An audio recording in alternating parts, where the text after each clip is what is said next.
कुमारी महतो जिंदाबाद जिंदाबाद जिंदाबाद, जय कुमारी महतो जिंदाबाद जिंदाबाद जिंदाबाद, जय कुमारी महतो जिंदाबाद जिंदाबाद जिंदाबाद। बैंड आप आगे बढ़ो,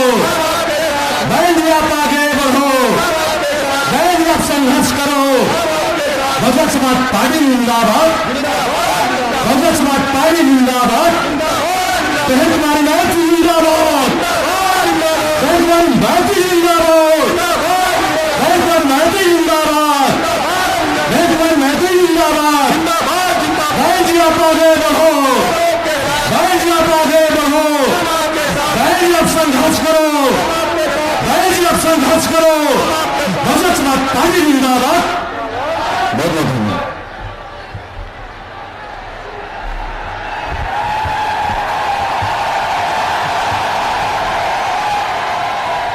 आज की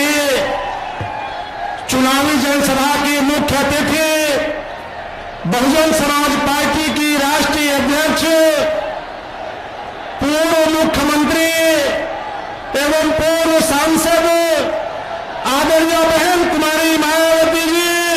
हमारे बीच पहुंच चुकी हैं। आदरणीय बहन जी के आगमन पर बहुजन समाज पार्टी यूनिट सर्व समाज के भाई बहन आदरणीय बहन जी का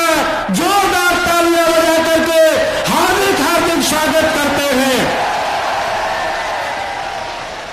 आदरणीय बहन जी के स्वागत में कौशाम्बी लोकसभा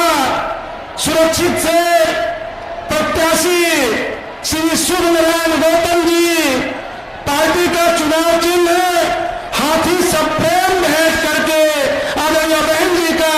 सम्मान करते हैं। आदरणीय शुभ नारायण गौतम जी।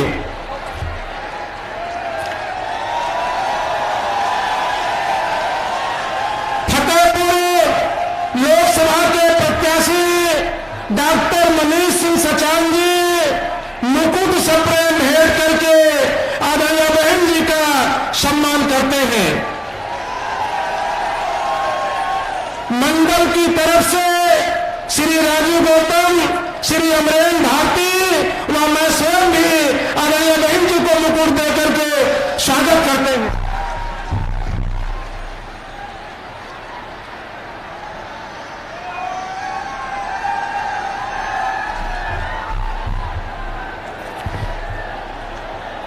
अब मैं बड़े आदर के साथ अनुरोध करता हूं कि आज की चुनावी जनसभा की मुख्य अतिथि बहुजन समाज पार्टी की राष्ट्रीय अध्यक्ष, उत्तर प्रदेश की पूर्व मुख्यमंत्री व पूर्व सांसद एवं करोड़ों बेसहारों की आवाज, हम सबके मान सम्मान स्वाभिमान की प्रतीक आदरणीय बहन जी जनसभा को संबोधित करने की कृपा करें। आदरणीय बहन जी।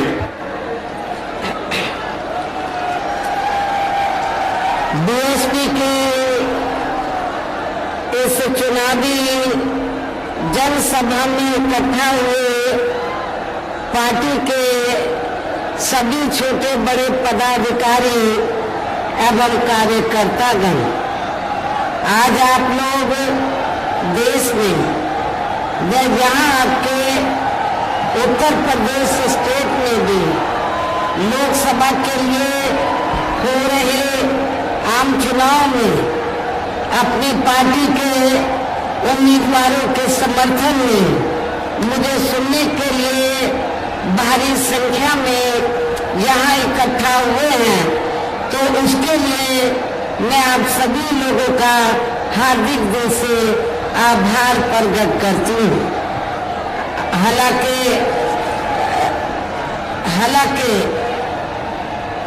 आप लोगों को ये मालूम है कि हमारी पार्टी कांग्रेस, बीजेपी व अन्य किसी भी विरोधी पार्टी तथा गठबंधन आदि के साथ मिलकर नहीं, बल्कि अकेले ही अपनी पार्टी के बलबूते पर अपनी पार्टी के बलबूते पर पूरी तैयारी व दमदारी के साथ ये चुनाव लड़ रही है। इसके साथ ही हमने टिकट बंटवारे के मामले में भी सब समाज के लोगों को उचित भागीदारी दी है, जिनको कामयाब बनाने के लिए अपनी पार्टी के लोग पूरे जी जान से लगे हुए हैं। हालांकि आज यहाँ की इकट्ठा हुई अपार भीड़, वह भीड़ के जबरदस्त जोश को भी देखकर अब मुझे भी ये काफी हद तक भरोसा हो गया है कि पिछली बार की तरह इस बार भी आप लोग अपने प्रदेश से या लोकसभा चुनाव में अपनी पार्टी का बेहतर रिजल्ट जरूर लाएंगे। इसके लिए अब मैं आप लोगों का ध्यान कुछ जरूरी बातों की तरफ दिलाना चाहती हूँ और इस संबंध में विशेषकर मैं कांग्रेस, बीजेपी व इनके अन्य सभी सहयोगी दलों के बारे में ये कहना चाहूंगी कि आजादी के बाद शुरू में केंद्र व देश के काफी राज्यों में भी ज्यादातर सत्ता यहाँ कांग्रेस पार्टी के हाथों में ही केंद्रित रही है, क्योंकि उनकी अधिकांश मामलों में रही गलत नीतियों एवं गलत कार्य प्रणाली आदि की वजह से ही फिर इस पार्टी को केंद्र में काफी राज्यों के भी सत्ता से बाहर होना पड़ा है तथा यही स्थिति इनकी सहयोगी पार्टियों की भी बनी रही है, जिसके कारण ही फिर पिछले कुछ वर्षों से भारतीय जनता पार्टी व इनके सहयोगी दल केंद्र एवं काफी राज्यों की भी सत्ता में काबिज हो गए हैं, लेकिन इनकी भी ज्यादातर रही जातिवादी, पूंजीवादी, संकीर्ण, सांप्रदायिक व द्वेषपूर्ण नीतियों एवं कार्य प्रणाली आदि से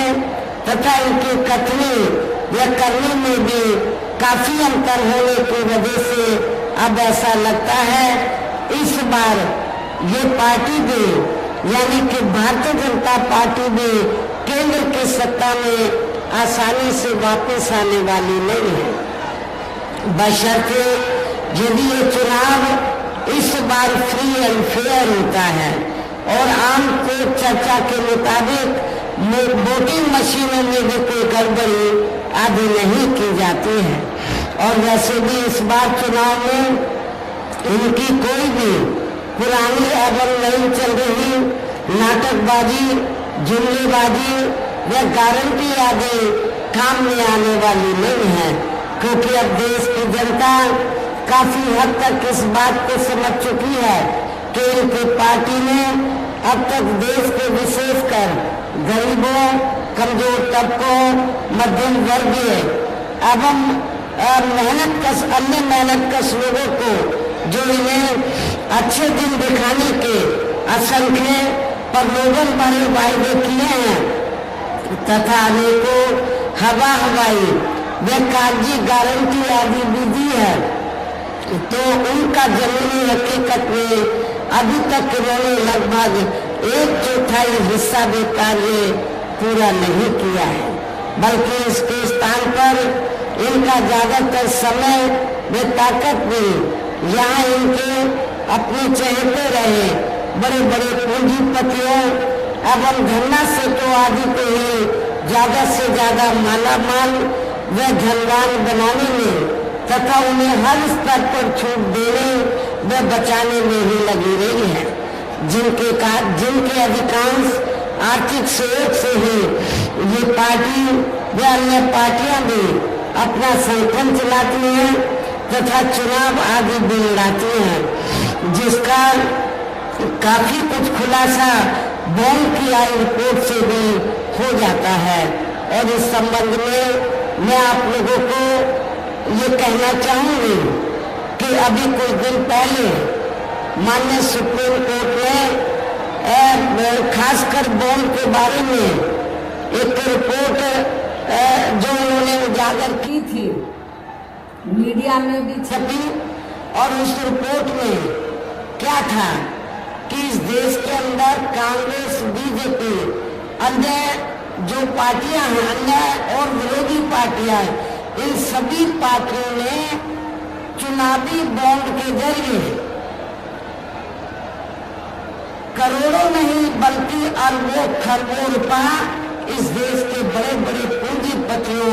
व धन्ना सेठों आदि से लिया है और उस पैसे से ये पार्टियां अपने संगठन को चलाती हैं तथा चुनाव आदि भी लड़ाती हैं। लेकिन उस रिपोर्ट में ये भी वर्णित है कि पूरे देश के अंदर बहुजन समाज पार्टी ही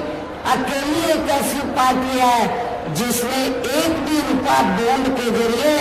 देश के किसी भी छोटे या बड़े पूंजीपति या धन्ना सेठ आदि से नहीं लिया है। ये भी रिपोर्ट आप लोगों ने अखबारों में पढ़ी होगी। इसलिए कि आप लोगों को ये मालूम होना चाहिए कि हमारी पार्टी, इसलिए हमारी पार्टी बार बार आप लोगों को ये कहती है कि हमारी पार्टी अपने संगठन को चलाने के लिए, चुनाव आदि लड़ाने के लिए तो दूसरी पार्टियों की तरह बड़े बड़े पूंजीपतियों और धन्ना सेठों से पैसा नहीं लेती है, बल्कि अपने संगठन को चलाने के लिए और चुनाव आदि लड़ाने के लिए हमारी पार्टी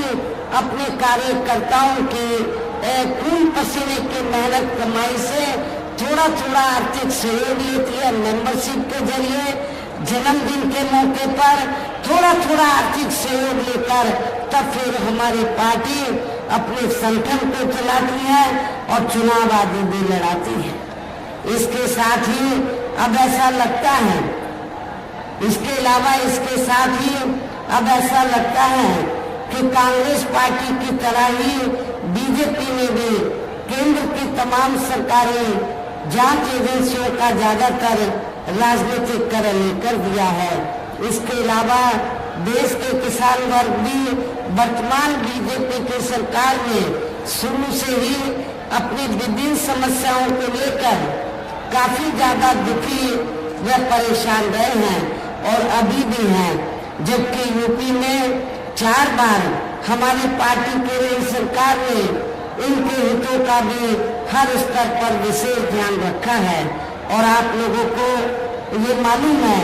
कि जब 4 बार बीएसपी के नेतृत्व में यूपी में सरकार बनी तो हमारी पार्टी की सरकार ने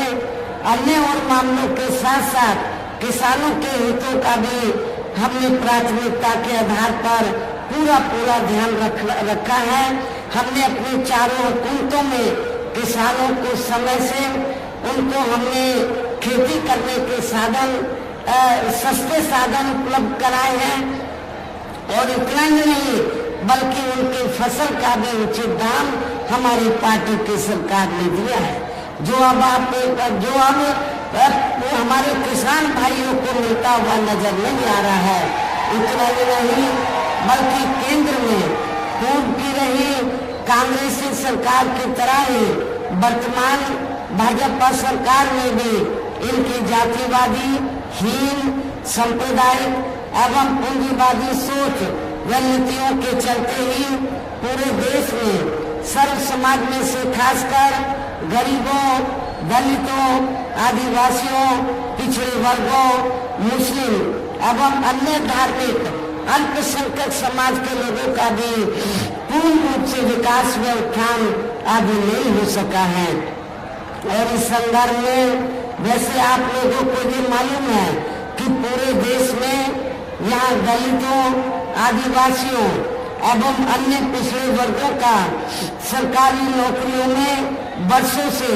अधूरा पड़ा आरक्षण का कोटा भी अभी तक पूरा नहीं भरा गया है। विशेषकर SC व ST वर्गों के सरकारी कर्मचारियों का पदोन्नति में आरक्षण भी अब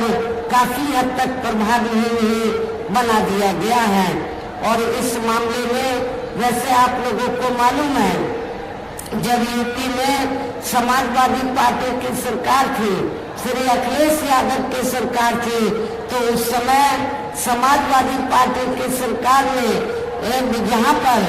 SC व ST वर्गों के सरकारी कर्मचारियों का पदोन्नति में आरक्षण बिल्कुल खत्म कर दिया था।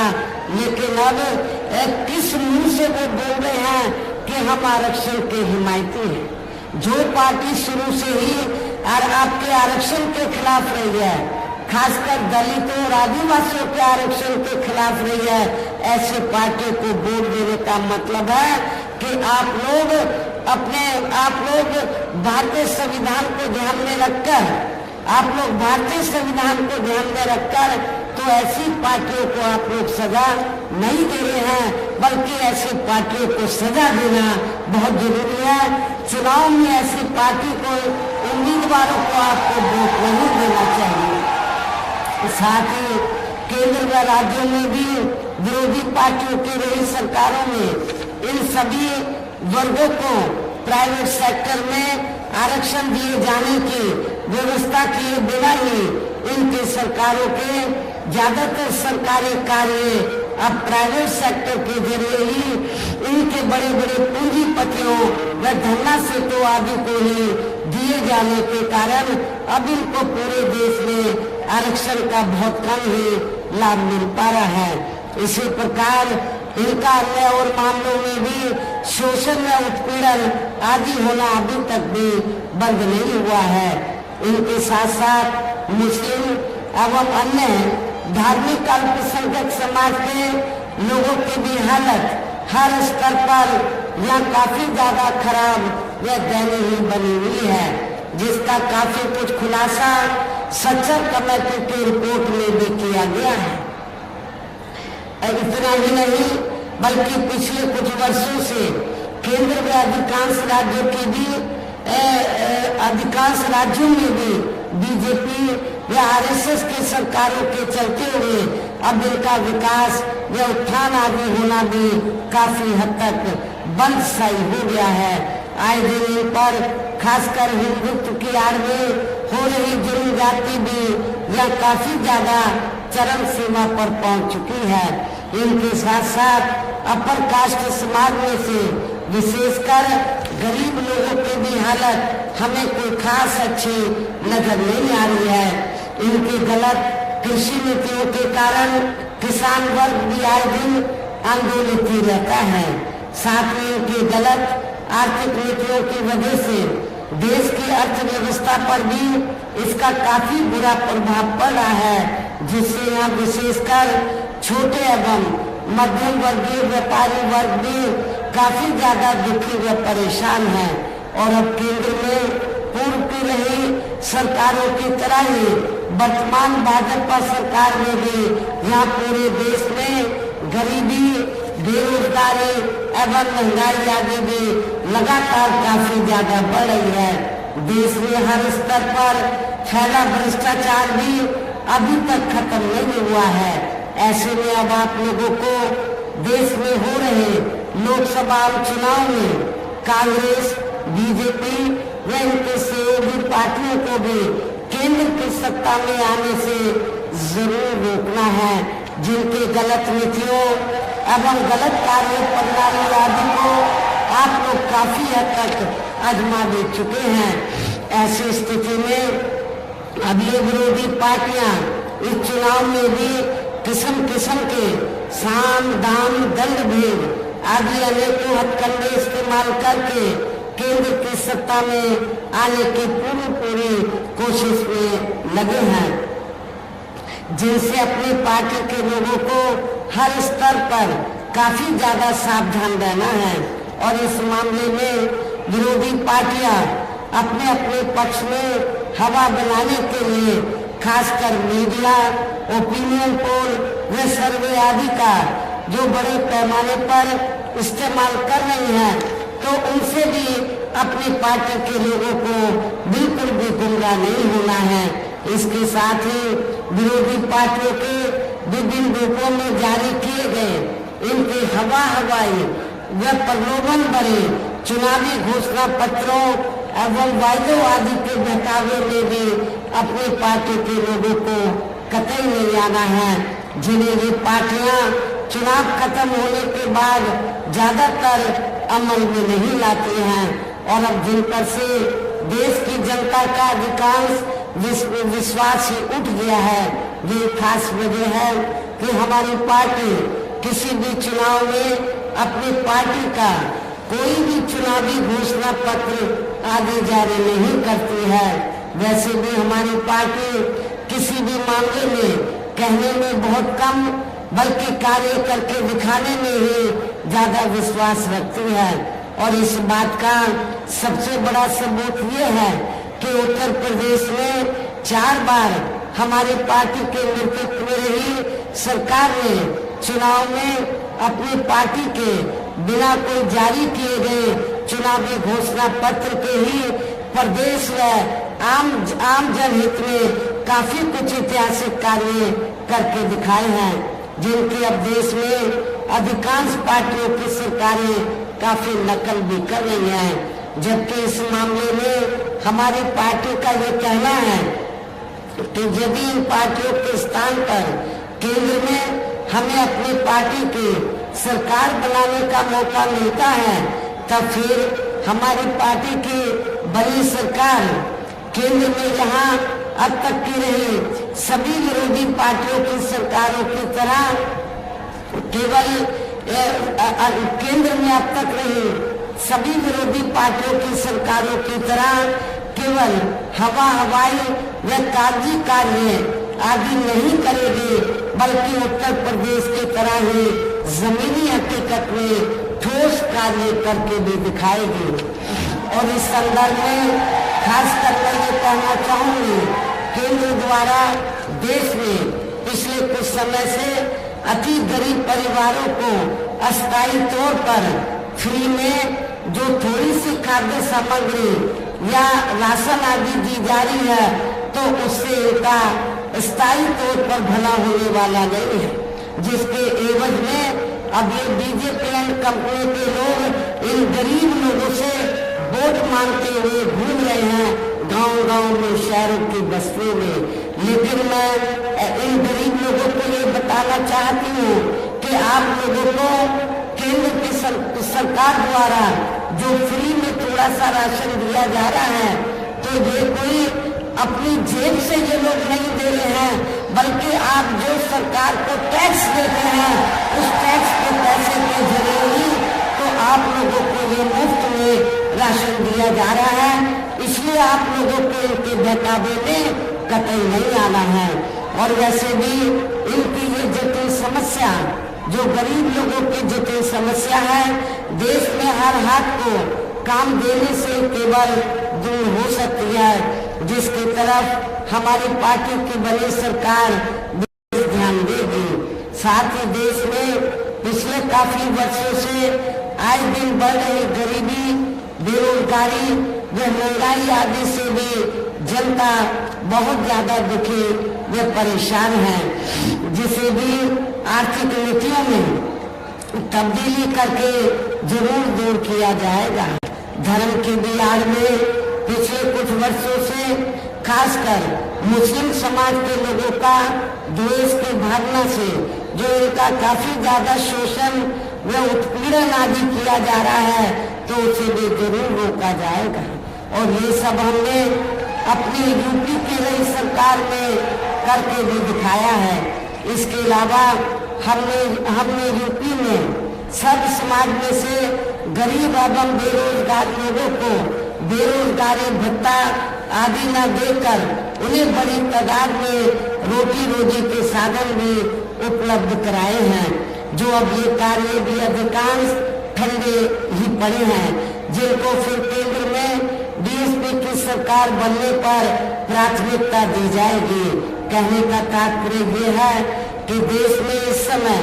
हो रहे लोकसभा चुनाव में विरोधी पार्टियों के जारी किए गए उनके हवाई व प्रलोभन भरे चुनावी घोषणा पत्रों आदि के बहकावे में अब यह खासकर देश के अपने गरीबों, मजदूरों, बेरोजगारों एवं अन्य मेहनतकश लोगों को बिल्कुल भी नहीं आना है। और अब इन्हें ऐसी सभी विरोधी पार्टियों को हर हालत में केंद्र की सत्ता में आने से जरूर रोकना है, जिनकी कथनी व करने में काफी अंतर रहा है तथा जिन्हें ये लोग बरसों से आजमा दे चुके हैं। ऐसे में अब मेरा यही कहना है कि आप लोगों को अपने खुद के व अपने क्षेत्र एवं प्रदेश तथा देश के भी हित में अपने वोटों को या कांग्रेस, बीजेपी व अन्य विरोधी पार्टियों को न देकर केवल अपने एकमात्र हितैषी पार्टी बहुजन समाज पार्टी को ही देना है, जो ये पार्टी उत्तर प्रदेश की तरह ही केंद्र में भी अपनी पार्टी के सरकार बनने पर फिर पूरे देश में यहाँ अपनी पार्टी के सर्वजन हिताय व सर्वजन सुखाय की नीतियों पर आधारित सरकार चलाएगी। इसके साथ साथ केंद्र से जुड़ी आपके क्षेत्र की जो भी यहाँ स्थानीय समस्याएं होंगी तो उन्हें भी फिर दूर करने का हर संभव पूरा प्रयास किया जाएगा। साथ ही यहाँ गरीबों, मजदूरों, बेरोजगारों, कर्मचारियों, किसानों, छोटे व्यापारियों एवं अन्य मेहनतकश लोगों के हितों का भी विशेष ध्यान रखा जाएगा। सर्व समाज में से खासकर दलितों, आदिवासियों, पिछड़े वर्गों,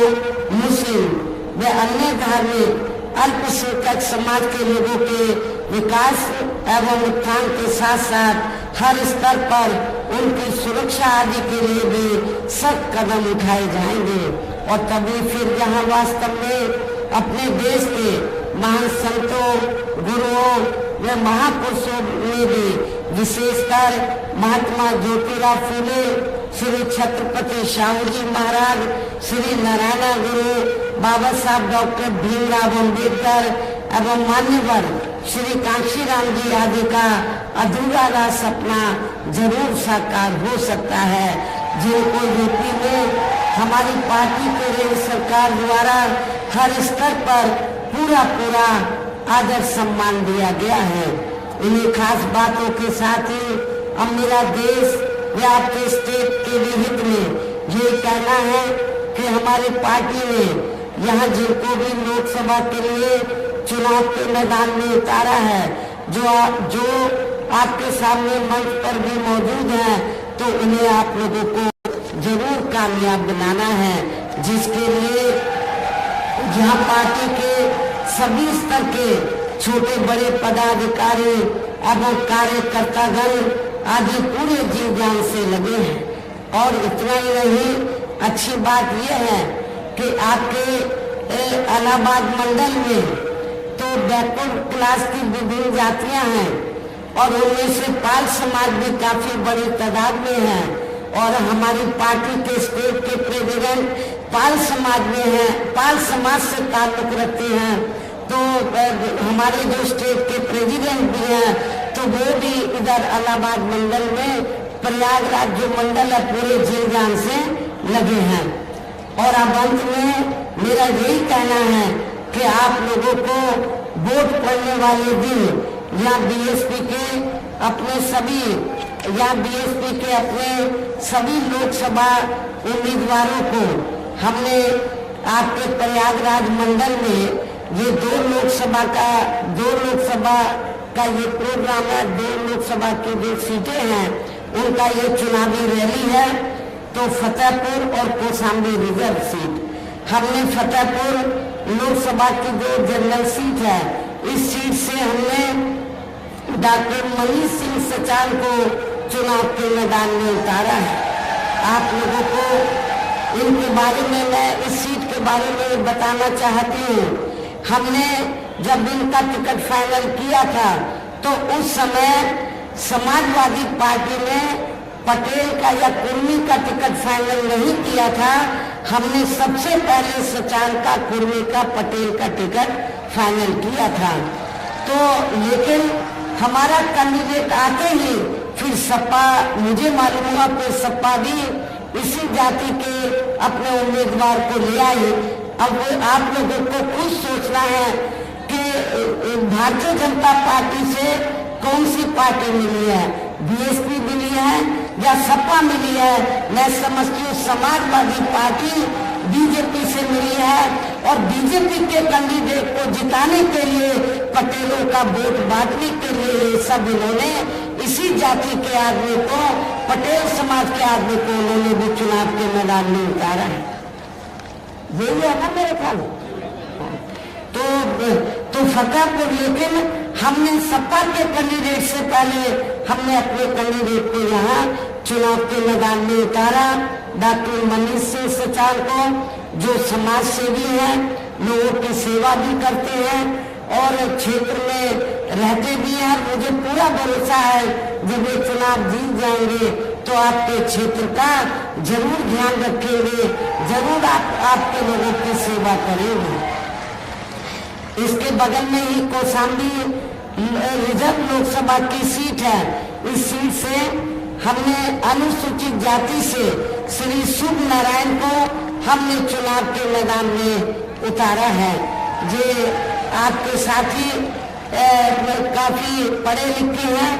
और इनको सरकारी अनुभव भी है लोगों की सेवा करने का, तो इनको भी आप लोग जरूर कामयाब बनाए और कामयाब होने के बाद ये भी आपके क्षेत्र का जरूर ध्यान रखेंगे, आपके क्षेत्र के विकास का, आपके क्षेत्र की जनता की दुख तकलीफों में ये शरीक होंगे, तो इनका भी आप लोगों को विशेष ध्यान रखना है। और अब अंत में मेरा फिर से ये कहना है कि आप लोगों को वोट पड़ने वाले दिन या बीएसपी के अपने इन दोनों लोकसभा प्रत्याशियों को, बीएसपी के अपने दोनों लोकसभा प्रत्याशियों को अपने पार्टी का जो चुनाव चिन्ह हाथी है, हाथी चुनाव चिन्ह के सामने वाले बटन को दबाकर इन दोनों प्रत्याशियों को जरूर कामयाब बनाना है। रिकॉर्ड तोड़ वोटों के अंतर से जरूर जिताकर भेजना है, इनको पार्लियामेंट में जरूर भेजना है। इस खास अपील के साथ ही अब मैं अपनी बात यही समाप्त करती हूँ। जय भीम, जय भारत।